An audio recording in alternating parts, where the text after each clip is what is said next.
Welcome to another edition of World Talks here on TVP World.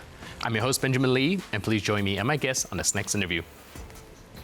Now, this holiday season, festive tables are evolving with bold new flavors, sustainability-driven choices, and creative ways to reduce food waste. From reimagined classics to global influences that are reshaping our celebrations. Joining us today on TVP World to explore the biggest trends in holiday cooking, smart strategy for mindful menus, and practical tips every home cook can use, Grzegorz Łapanowski, acclaimed culinary journalist and chef. Hello and welcome to TVP World. Hello. So this year, what would you say is the most notable holiday cooking flavor trends that you're seeing this season? For me, at the end of the day, anyway, this is back to traditions. Okay. And there is a lot of fuss about dynamics and change in Christmas menu. But I think at the end of the day, after all this year of exploration of new flavor, most of us is interested into getting back to the classics and to the flavors that we remember from our childhood. And I think it's really worth to get back to it, because this is one of the only moments during the year where we actually can discover and get back to something that we remember from years ago. So of course, we are using new ingredients and some new techniques and some things we flip and we switch. But at the end of the day, I think we are a very traditional nation. And in Poland, we still miss tradition. And this is something, what is Christmas for? Right. And do you see any traditional dishes with kind of elements of being reinvented by today's chef and home cooks as well? I think like there are some small things. Like, for example, carp is the fish that may be controversial for some of us. And this is the fish that has a specific flavor, and especially when it's not risen properly. So sometimes people don't like it. And if they don't like it, they switch it. Like they switch it to salmon, for example, or sometimes to zander, or maybe some other fishes.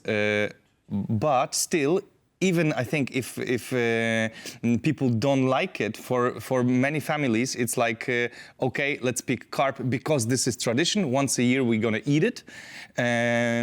But also there is, I think, some small things like development in techniques. For example, for years, we used to eat carp maybe not as a whole, but as slices of a fish, which is a crazy technique from the chef's point of view. Just to get a fish and cut it like this. We call it dzwonek, which is in English bell. Okay. And it's like a medallion shaped. Medallion shape. So you have, you cannot actually fry the skin so it's crispy. You have a lot of bones in it. Right, because it's cross section, yeah. It's wrong for me, with all the respect to those who like it. So there is a technique to cut the fish and to one, it's to fillet the fish. But then when you have a fillet, when you have a fillet like this, you need to use a very sharp knife and cut it really finely, so that the skin keeps all the fillet, but actually the fillet on its own is really like sliced. And sounds like a crazy technique. It is used in China, for example, but this technique helps. I was about to say it's like very similar to a lot of like Asian cooking, China, Japan. Yeah. So if you do it this way, when you deep fry the fish, the bones will melt.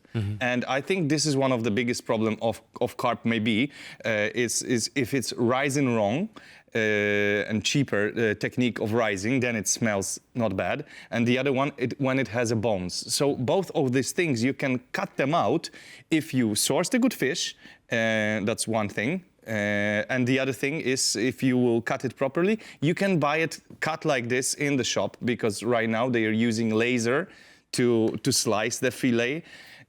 So these are those small things that are like changing and developing. And I think for many of us, it's also this choice. Are we still cooking, or we are buying a ready food?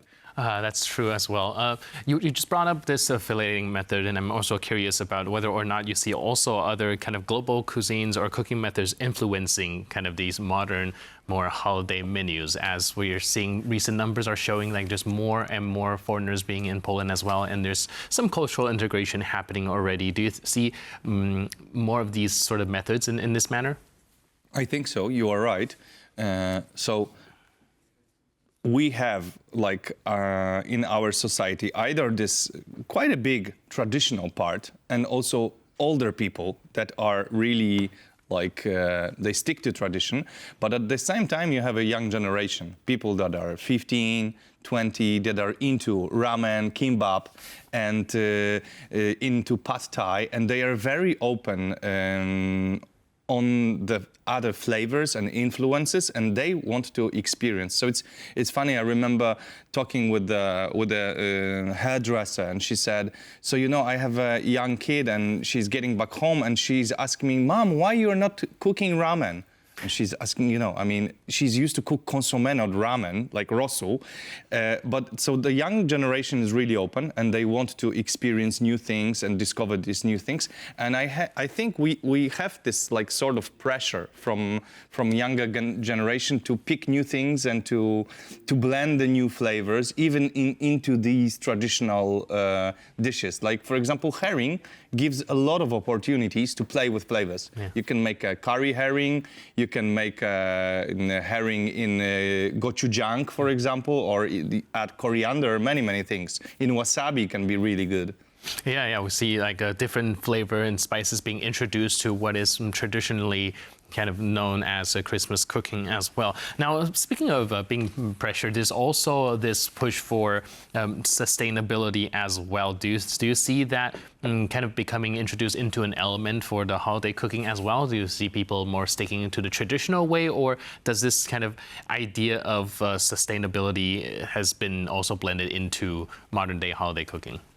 I think in case of sustainability, there is a big subject of zero waste, especially during, and I think media and social media, they are helping a lot to talk about it and to so that every of us remember that we actually are supposed to pick better and organize better. And I think it's good. So I think zero waste tendency, like for example in my family, there is a lot of I would say concentration on dividing the rules, whom gonna do what, and counting how much food we are supposed to prepare so that we don't waste too much. And I think in this case we are actually evolving, and also the different sort of apps and also AI is helping us a lot. Even if we don't know things, it can help you. For example, simple question, how much borscht or how much carp or how many pierogis shall I prepare for 10 people? All right, it's always hard measuring especially when the party gets really big, it's really hard to measure the portion. Now, last but not least, for someone who wants to try some sort of traditional Polish holiday cuisine, what would be your, number one recommendation? I think wild mushrooms is for me one of the flavors of the Christmas, combined with beets. So probably well-made borscht is something very representative, with the small pierogis or sort of ravioli stuffed with the wild mushrooms. This is the flavor that is absolutely one of my favorite, but also different kind of pierogis. I think carp, when it's well done, it's really good. I think one of the best technique for it is to bread it in panko and deep fry it, and then serve it with horseradish sauce. Okay. So you have this combination of actually classic fish, but then, panko is breadcrumbs, but better. And then horseradish works really well with both carp and breadcrumbs. You can add some mayo if you want, you can add some dill. So, in my opinion, it's really worth to get back to those traditional flavors, but just made them well. Right. Lately, I posted the recipe for very traditional borscht, and there was like 5,000 people on Instagram that liked it, and like 4,000 people who actually download the recipes, because I think, we eat many different cuisines all year round, and this one particular day during the year, it is worth to get back to tradition and actually to get this spoon to your mouth, and then to have this travel in time. I remember this when I had the borscht made of my mom, and when I tried it, I really remembered when I was a kid. Right. It was the same flavor. So it's worth it. And this is something that is worth to be, I would say, sustained for generations. Right, and I think that makes a lot of sense as well. The traditional cooking with the traditional holiday kind of evokes some sort of memory as well. It's not just about the food, but also the experience and the people you share it with. Brilliant. Thank you so much for being with us. Thank you. Yeah, and wesoły świąt. Right. And thank you for tuning into this edition of World Talks. But for more news, update, and commentary, please stay tuned to TVP World.